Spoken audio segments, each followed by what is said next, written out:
Okay, well, thank you very much for inviting me. And I'm absolutely delighted to be following the previous talk, which was very interesting. I confess that I did get a bit of sleep earlier in the night, so I'll have to catch up later on YouTube with some of them. So I apologise if I'm failing to refer to something I should be. But also thank you to my collaborators. And again, I apologise for people who I've left off, as there isn't room to thank everybody. As usual, when I wrote the abstract, I was wildly over-optimistic about what I was going to get done for this meeting and also how much I could fit into 20 minutes. So here goes with what I have managed to include. Just a very quick recap that masers are found from lines with a range of excitation temperatures, and by and large, the species with the highest excitation temperatures require the hottest, densest pumping conditions, such as the SIO masers, which are found closest to the star. And then as transitions come from lower energy states, they tend to trace material at higher distances from the star, where the winds are cooler and less dense. And this also is correlated with an increasing total velocity span of the masers as you go further from the star. And this was some of the first evidence that the wind is not accelerated promptly to its terminal velocity within a few stellar radii when the dust has finished forming or thought to have finished forming, but instead the expansion velocity increases steadily with distance. And of course, this has been confirmed by measuring the beta value from thermal lines in a number of AGB stars, where it's often much greater than, and supergiants, where it's often much greater than the value of 0.5 expected for prompt acceleration.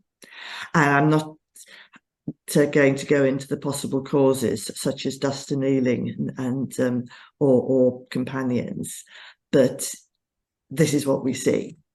And part of the reason we're able to do this, of course, is because the exponential amplification of masers produces very narrow individual spectral features, as well as usually very small individual spots in particular channels. And because they're very bright, they can be measured with very high precision. And so this leads to, in some cases at least, the canonical picture of a roughly spherical expanding stellar wind, and not perfectly filled, not smooth, but of course masers exaggerate any tiny differences in local conditions, but still nonetheless spherical and radially expanding.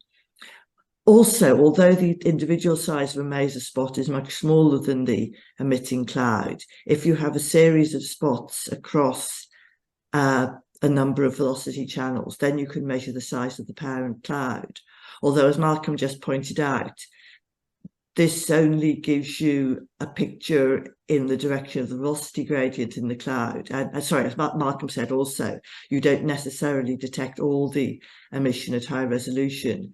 We're lucky with eMerlin and ALMA because they are, ALMA being very well filled and eMerlin being just the right scales to detect all the 22 gigahertz emission. But for SIO masers, it is quite a problem because BLBI resolves out a great deal of the emission. Anyway, moving along. So one of the other things which we can do by comparing the inner and outer radii of emission is that we can see that in the case of at least this sample of 7 stars, escape velocity is reached whilst the wind is going through the 22 gigahertz shell. So the hollow symbols for the different stars at different epochs shows the inner radius. The filled symbols show the outer radius. And of course, the escape velocity moves further from the star, the more massive the star.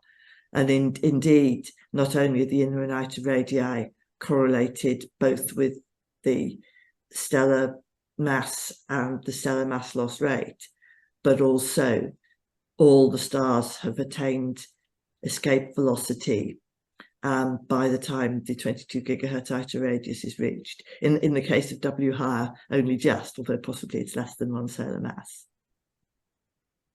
Another very interesting thing, and again relating to Bernd's talk, which unfortunately I'm sorry I only caught the second half of, is that we find that the size of the star is related, or the size of the cloud is related to the stellar diameter. In other words, the total size of the maser clouds is bigger around the stars with a larger radius, and the size of the clouds has a pretty large variation, and it's not that accurately measured, but roughly speaking, it looks like they start off with a burst size of about a tenth of the star, which is possibly related to the observable and modelled stellar surface features.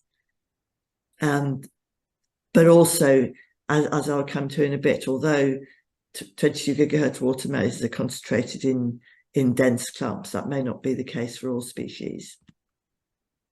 And as I've said, we can fit the size of individual clouds, and if we compare the spot distribution in clouds, these are observations taken 5 years apart, then we see that the triangles of the second epoch, and in this particular feature, it looks like there's just a sort of gentle twisting of the cloud, some kind of internal turbulence, and its net motion is slightly away from the star, but there's also some tangential net motion. In contrast, this feature is elongated in the direction away from the star and has a very decisive proper motion away from the star. Now, detecting what really I think has, to me, I thought they had to be the same cloud 5 years apart. If you look at the spectral monitoring here on the left, you see that in fact at some epochs, feature A, for example, is almost completely invisible.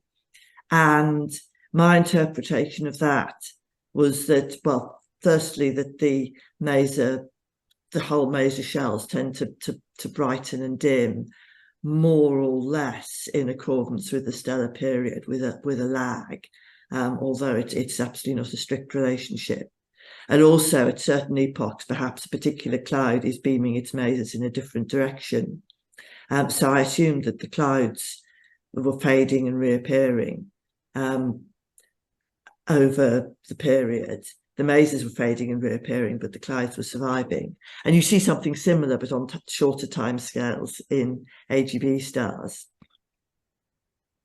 Now, looking now at U Hercules, which again shows similar properties as S Per, but all on smaller scales, and also has stronger acceleration.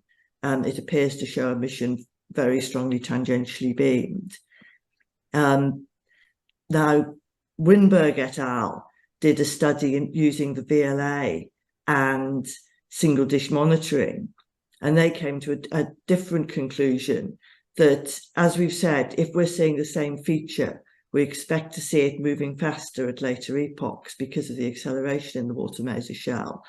But in fact, they see the same feature reappears, but at almost the same velocity. So they think that this is due to not to tracing individual clouds through the wind, but to tracing zones that happen to be favourable to maser emission. And when the wind flows through those zones, then the masers switch on, and then they switch off and switch on again when they move through another favourable zone. But that isn't identifiable with the first clump. Okay, so I actually find a mixture of this behaviour. You, her, undoubtedly behaves as they say, in so far as there isn't actually any clear acceleration of the clumps matched over a couple of years. S Per, on the other hand, the majority of its matched clumps do show acceleration, as do those around the AGB star RT Ver, where we actually had 6 epochs to measure, which show a fairly steady increase in LSR velocity of the matched clumps, but not in all of them. When I talk about an increase in velocity, I'm talking about an increase in the magnitude of velocity with respect to the star, of course. So I don't really know what's going on here, but if we look at U Hercules, then it seems to have 2 patterns at least in its maser spots. Some of the 22 gigahertz spots are distributed in arcs that are perhaps consistent with clouds that are being pushed away from the star and flattened by the acceleration. But it also has these streamers. And although the streamers are seen in roughly the same position at multiple epochs, they are at different position angles. And very interestingly, though, there is a similar phenomenon, but on much larger scales, seen at certain velocities, at more extreme velocities, in thermal SIO. So, and also there is an anomalous magnetic field in this region. So I'd be very interested to know what the velocities of the magnetic field that Louise found close to the star in UHER were, because that could be very interesting. And even on the larger scales in CO, we see an asymmetric arc in this direction. And we also see a high beta value, the SIOV equals 0 overshooting in U Hercules, as discussed in Dekin et al. And Gottlieb et al. So do the clumps simply pass through favourable regions, as in Winberg et al., or are they formed closer to the star and then flow out and we can trace the same cloud? And one argument that is at least partly true is that it's very unlikely for clumps to reform once they're dissipated. And my supervisor once proved that to me on the back of an envelope. But sadly, the envelope does not survive. Well, I think that actually it could be that all of these things are true, because for the stars with thick envelopes and a fairly steady mass loss, although probably clumpy, for example, the supergiants, which maybe produce a number of clumps in each of their very long stellar periods, then I mean, we really do seem to trace some of the same clouds moving out, and they do seem to show proper motions acceleration in all parameters. On the other hand, there's also evidence for localized ejections, and for inhomogeneities and different sorry, there's a moth which could be due to companion, it could be due to a magnetic field, they could be due to all sorts of effects. I should add that there is, certainly in the stars I've been discussing, there's no evidence for any systematic rotation of the circumstellar envelope, which doesn't rule out the effects of companions on small parts of the envelope at any one time. Okay, moving on quickly. As I've said, different masers are supported under different conditions. And here in S-per, again, I'm afraid this is a very old result, but we see the OH masers imaged by VLBI that require much cooler conditions for their pumping, appearing to interleave the 22 gigahertz maser clumps, and doing far more complex studies based purely on the water masers. This is using the models from Malcolm Gray's work. You see on the top row different excitation conditions in the parameter space of number density along the x-axis and kinetic temperature on the y-axis. And so, for example, 22 gigahertz is found in the sort of locus where, or is predicted, where we do actually find it. The yellow lines are the canonical conditions in the circumstellar envelope, although that's a bit narrower than reality. 183 gigahertz, as we see, extends to cooler temperatures, less dense conditions. Some of the high excitation lines are concentrated in the top corner, which is the highest densities and the highest temperatures, 250 gigahertz, 658 gigahertz. Something which for me is a bit of a problem is lines like 268 and 260 gigahertz, which are only predicted, as far as I know, maybe Malcolm will correct me later, to occur at low kinetic temperatures, and I'll come to why that's a problem later, and so on and so forth. Now, particularly for species found near the star, because of the variability, you really want to be comparing observations taken within a few months of each other, if not closer in time. And so we had three transitions observed around VY-CMA, 658, 321 and 325 gigahertz. And also 183 gigahertz was observed a couple of years later, but as it's found further out where the circumstellar envelope is probably less dynamic, tentatively compare them. And 22 gigahertz has a fairly stable distribution, although the details vary. So if you have the really contemporaneous observations, then you can actually constrain conditions within individual maser clumps if different species appear to be coinciding almost in velocity and angular separation, or if they tend to be segregated. And in all, we've mapped 7 water masers around VY-CMA. There are actually 2 epochs of the 658 gigahertz, one of them being from Yoshi Asaki's beautiful, very high resolution band 9 ALMA images, and also Bioshock from Ambesh Singh et al.'s observations. At least I'm calling this a Bioshock. This is the 268 gigahertz. And it's quite remarkably confined just to that one arc.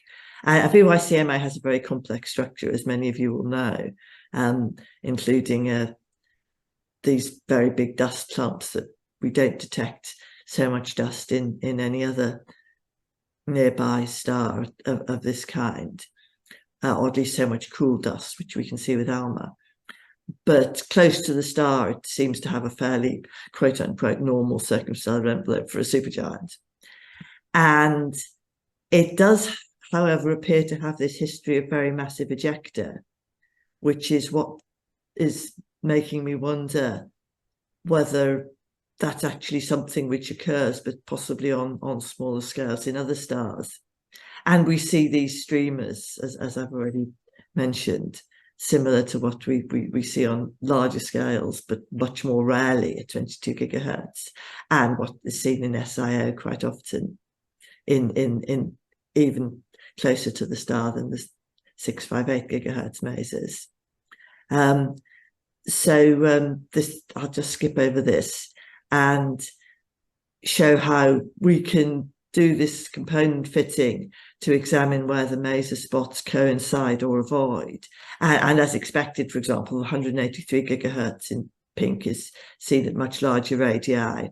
If I decompose these by channel as well, then you would see that in some cases the 658 gigahertz masers overlap with the 321 gigahertz masers. In some cases they don't, and so on. And in fact, comparing the positions of the masers that we observed contemporaneously with the Malcolm's models for the pumping conditions and Lane-Dekin's model based on Herschel data for the changes in wind density over time and therefore over distance from the star, and the gas temperature as a function of distance from the star, we see that there's a fairly good agreement, with the proviso that this requires the most of the mesas to be found in regions which are denser than the average wind density as measured from CO,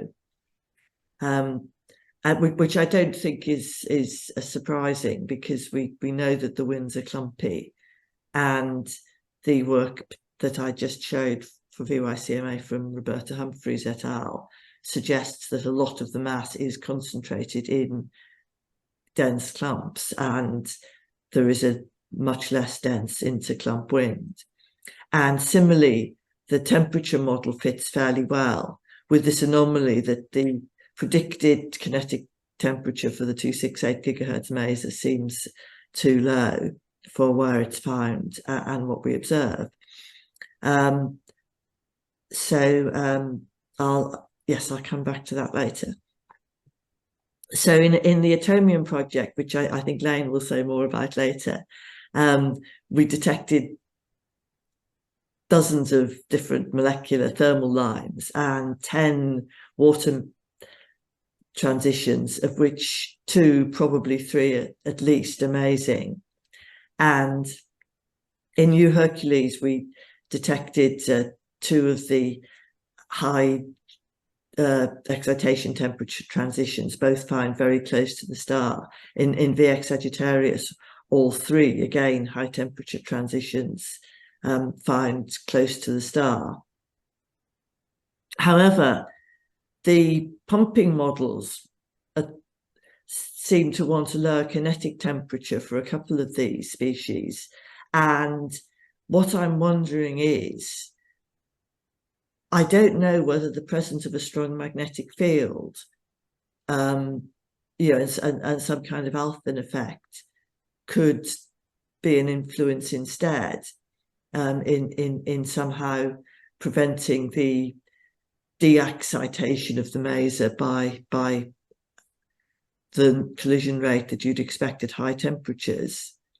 And in VYCMA, possibly shock compression of a local magnetic field might have a similar effect. That's a completely crazy idea. I just throw it out there. There could be other things that have been overlooked in the mesa model, such as also power overlaps, for example. So, watch this space. So to finish, the many uses of mesas, I've only touched on a few of them. Yoshi and Kartat will be talking about mesas in carbon-rich stars. They were some of the first means to show how gradually the wind accelerates. It's still not absolutely clear whether the clumps persist for many periods, whether some of the clumps persist, but the others, we only see regions that are amazing. There might be a mixture of wind driving mechanisms, pulsation, localized ejections, and in terms of shaping the wind, the effect of companions, which again, Lane and people from her group are talking about. The models, mesa models and models for circumstellar envelopes, at least in the one star where we have enough high frequency, a high enough range of different transitions sampling different pumping states to really model this. The models are in pretty good agreement. But there are some puzzles from the recent lines detected and mapped very close to the star. And there's lots to come. So thank you very much.